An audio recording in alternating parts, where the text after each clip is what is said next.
असं मला वाटतं 6 महिने झाले. 6 महिने झाले आहेत. मागच्या वर्षी विद्यार्थ्यांना अतिशय उत्कृष्टपणे ग्राउंडचे प्रशिक्षक म्हणून त्यांनी जे कार्य केलेलं आहे ते अविस्मरणीय आहे.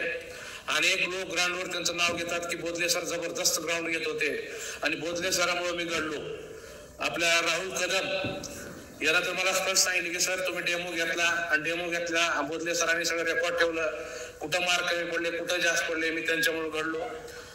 त्याच्यानंतर आमचे विद्यार्थिनी घोटमाळे, जानवी घोटमाळे, कलदेव लिंबाळा ही विद्यार्थ्यांनी त्यांच्याच प्रशिक्षणाखाली घडली.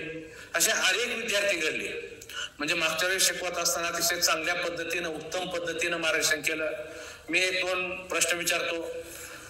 तुम्ही अकॅडमीमध्ये प्रशिक्षक म्हणून काम करत होता आणि माझेही विद्यार्थी होता, तर तुम्हाला अकॅडमी बद्दल किंवा या जे काय सुधारणा असतील, अजून काय नवीन प्रोग्रेस असेल किंवा पोलीस भरती होण्यासाठी आवश्यक असणारे घटक किंवा कशा पद्धतीनं विद्यार्थ्यांचा प्रोग्रेस होईल, मग ती मैदानी चाचणी असेल किंवा लेखी चाचणी असेल, कारण हे सक्सेस झालेले सध्या मुंबई पोलीसमध्ये काम करत सध्या ट्रेनिंग घेत आहेत आणि चांगल्या पद्धतीने त्यांना माहिती आहे. तर माझा पहिला प्रश्न असा आहे की आपलं मनोगत किंवा विद्यार्थ्यांचा रिझल्ट उत्तम यावा यासाठी आपल्याला काय करावं लागेल, या संदर्भात तुम्ही जे विद्यार्थी ऑनलाईन आहेत त्यांच्याशी हितगुज करा आणि विद्यार्थ्यांनाही मार्गदर्शन करा.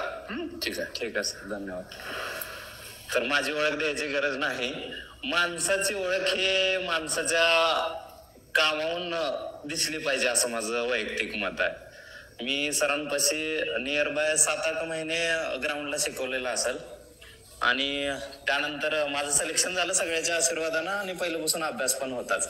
परंतु एक गोष्ट आहे, सरांना मी फक्त अकॅडमी असतानाच सरांच्या सोबत होतो असं नाही. सर वडिलांसारखं सगळ्याला मार्गदर्शन करत असतात. विषय असतो मेहनतीचा. लागण्यासाठी काय की पॉइंट्स असतात, ठीक आहे, आणि त्या की पॉइंट्स तुम्हाला समजणं आणि त्या पाथनुसार तुम्ही चालणं खूप महत्वाचं असतंय.